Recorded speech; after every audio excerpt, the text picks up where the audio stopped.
യാത്രാസ് കിച്ചൻ്റെ പുതിയ വീഡിയോയിലേക്ക് എല്ലാവർക്കും സ്വാഗതം. ഇന്ന് നമ്മൾ അവിയലാണ് കേട്ടോ ഉണ്ടാക്കുന്നത്. സദ്യക്ക് എല്ലാവർക്കും ഒരുപാട് ഇഷ്ടമുള്ള ഒരു ഐറ്റമാണല്ലേ അവിയൽ. ഈ രീതിയിലൊന്ന് തയ്യാറാക്കി നോക്കൂ, എല്ലാവർക്കും ഇഷ്ടമാകും. ഇതാ നമ്മളിവിടെ കുറേ പച്ചക്കറികളൊക്കെ എടുത്ത് വെച്ചിട്ടുണ്ട്. അപ്പോൾ ഇത് അരിഞ്ഞു വരുമ്പോൾ എത്രത്തോളം ആണോ വേണ്ടത് ആ ഒരു പാകത്തിന് റെഡിയാക്കി എടുത്തോളുക. പച്ചക്കറികൾ അത്രയും നീളത്തിൽ നമ്മൾ ആവശ്യത്തിനുള്ളത് ഇവിടെ എടുത്ത് വെച്ചിട്ടുണ്ട്.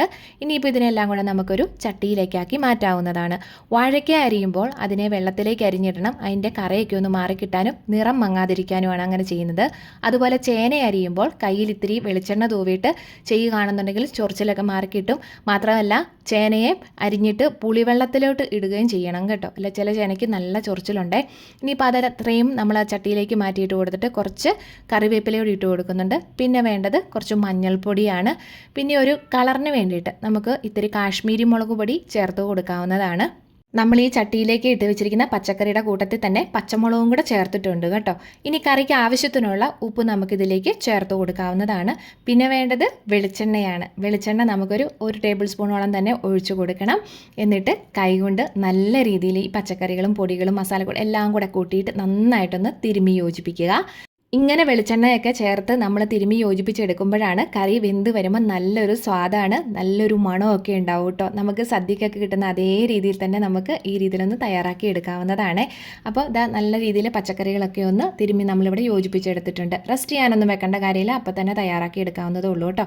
അങ്ങനെ ഇനി ഇതിലേക്ക് നമുക്ക് കുറച്ച് വെള്ളം ഇച്ചിരി മതി, ഒത്തിരി ഒന്നും വേണ്ട. ആ പച്ചക്കറികളൊന്ന് വേവാനുള്ള ഇത്തിരി വെള്ളം ഒന്ന് ചേർത്ത് കൊടുത്തിരുന്നാലും മതിയാവും. ഇനി നമുക്കൊന്ന് ആവി കയറാനായിട്ട് ആദ്യം വെക്കാം കേട്ടോ. അങ്ങനെ നമ്മുടെ പച്ചക്കറികളെല്ലാം ആദ്യം ഒന്ന് ആവി കയറി വന്നിട്ടുണ്ട്. ആ ഒരു സമയത്ത് നമ്മളിതെല്ലാം കൂടെ ഒന്ന് മേലെ കിടക്കുന്ന പച്ചക്കറി എല്ലാം കൂടെ താഴെ കിടക്കുന്നതെല്ലാം മേലെയും എന്നുള്ള രീതിയിൽ ചെറുതായിട്ടൊന്ന് ഇളക്കി 4 സൈഡും ഒന്ന് ഇട്ട് കൊടുക്കുന്നുണ്ട്. കൂടെ തന്നെ നമുക്കിനി മുരിങ്ങക്കോല് നമ്മൾ ഇട്ട് കൊടുത്തിട്ടില്ലായിരുന്നു. അതുകൊണ്ട് ഈ ഒരു സമയത്താണ് ഒന്ന് ആവി കയറിയതിന് ശേഷമാണ് നമ്മൾ മുരിങ്ങക്കോല് 2 ഇവിടെ എടുത്തിട്ടുണ്ടായിരുന്നു കേട്ടോ. നടുകനെ കീറിയത് അതും കൂടി ഇട്ട് കൊടുക്കുന്നുണ്ട്. ഇനി ഒരു അരപ്പ് തയ്യാറാക്കണം. അതിനായിട്ട് നമ്മളിവിടെ ഒരു കപ്പ് തേങ്ങയോളം തന്നെ എടുത്തിട്ടുണ്ട്. പിന്നെ വേണ്ടത് കൊച്ചുള്ളിയാണ്. തേങ്ങ ഇത്തിരി കൂടുതൽ വേണം കേട്ടോ അവിയലിന്, എന്നാലാണ് പൊലിമ കൂടുതൽ കിട്ടത്തുള്ളൂ. കുറച്ച് ജീരകവും കൂടെ നമ്മൾ എടുത്തിട്ടുണ്ട്. 1 ടീസ്പൂണോളം തന്നെ ജീരകവും നമ്മൾ എടുത്തിട്ടുണ്ട്. അപ്പോൾ പച്ചമുളക് വേണമെന്നുള്ളവർക്ക് ഇനിയും എരിവ് വേണമെന്നുണ്ടെങ്കിൽ ഇതാ ഈ ഒരു കൂട്ടത്തിൽ നമുക്ക് അരച്ച് ചേർക്കാവുന്നതാണ്. ഞാൻ ഒത്തിരി എരിവ് ചേർത്തിട്ടില്ല കേട്ടോ. ഇതാ നമ്മളെല്ലാം കൂടെ തേങ്ങയെല്ലാം കൂടെ ഒന്ന് ഒതുക്കി റെഡിയാക്കി എടുത്തിട്ടുണ്ട്. എല്ലാം കൂടി ഒന്ന് ചതഞ്ഞ് കിട്ടിയിരുന്നാൽ മാത്രം മതിയാവും. ഇനിയിപ്പോൾ നമ്മുടെ പച്ചക്കറികൾ നമ്മൾ വേവാൻ വെച്ചിരുന്നതെല്ലാം തന്നെ ഏകദേശം ഒരു 3/4 വേവോളം തന്നെ ആയി വന്നിട്ടുണ്ട്. ആ ഒരു സമയത്ത് നമ്മൾ അരച്ച് വെച്ചിരിക്കുന്ന അരപ്പെല്ലാം കൂടെ അതിൻ്റെ മേലേക്ക് ഇട്ട് കൊടുക്കാവേ. സദ്യയ്ക്ക് ഉപയോഗിക്കുന്ന റെസിപ്പീസിൻ്റെ കുറേയെല്ലാം നമ്മുടെ ചാനലിൽ അപ്ലോഡ് ചെയ്തിട്ടുണ്ട്. ഈ വീഡിയോയുടെ അവസാനം ഞാൻ ലിങ്ക് കൊടുത്തേക്കാം. കാണാത്തവരൊക്കെ ഉണ്ടെങ്കിൽ ഒന്ന് കണ്ടു നോക്കൂ കേട്ടോ. ഇനിയിപ്പോൾ നമ്മുടെ ആ തേങ്ങ ഇട്ട് കൊടുത്തിരിക്കുന്ന എല്ലാം കൂടെ ഒന്ന് ആവി കയറി എല്ലാം ഒന്ന് പാകമായിട്ട് വന്നിട്ടുണ്ട്. ഇനി വേണം ഇതെല്ലാം കൂടെ ഒന്ന് ഇളക്കി നല്ല രീതിയിലൊന്ന് യോജിപ്പിച്ചെടുക്കാനായിട്ട്.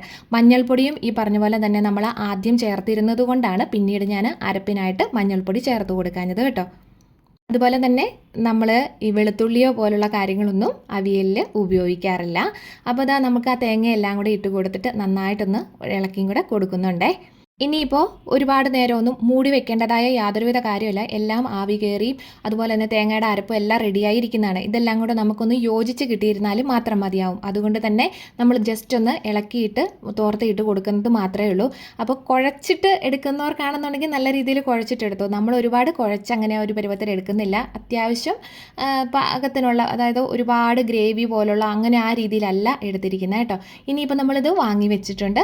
എന്നിട്ട് നമുക്ക് പച്ച വെളിച്ചെണ്ണ ഇഷ്ടമുള്ളവർക്ക് ചേർത്ത് കൊടുത്തിരുന്നാലും മതി, ഇല്ലെങ്കിലും കുഴപ്പമില്ല. ആദ്യം വെളിച്ചെണ്ണ ചേർത്ത് കൊടുത്തോണ്ട് എന്തായാലും ആ പച്ച വെളിച്ചെണ്ണ ഒഴിച്ച് കൊടുക്കുമ്പോഴാണ് അതിനൊരു ടേസ്റ്റ് ഉണ്ടാവുക. കുറച്ച് കറിവേപ്പിലയും കൂടി ഇട്ട് കൊടുത്തിട്ടുണ്ട്. എന്നിട്ട് നമുക്കൊരു 10 മിനിറ്റ് നേരം ഇതുപോലെ ഒന്ന് മൂടി വെക്കുന്നുണ്ട്. 10 മിനിറ്റിന് ശേഷമാണ് നമ്മൾ എടുത്തിട്ട് നന്നായിട്ടൊന്നുകൂടെ ഇളക്കി എല്ലാം കൂടെ യോജിപ്പിച്ചെടുക്കുന്നുണ്ട്. ഈ ഒരു രീതിയിൽ അവിയൽ തയ്യാറാക്കിയിട്ടില്ലെങ്കിൽ തീർച്ചയായിട്ടും ഒന്ന് ചെയ്ത് നോക്കിയിട്ട് അഭിപ്രായം കമൻറ്റിലൂടെ അറിയിക്കാനായിട്ട് മറക്കരുത് കേട്ടോ. അപ്പോൾ വീണ്ടും കാണും വരെ ടാറ്റാ.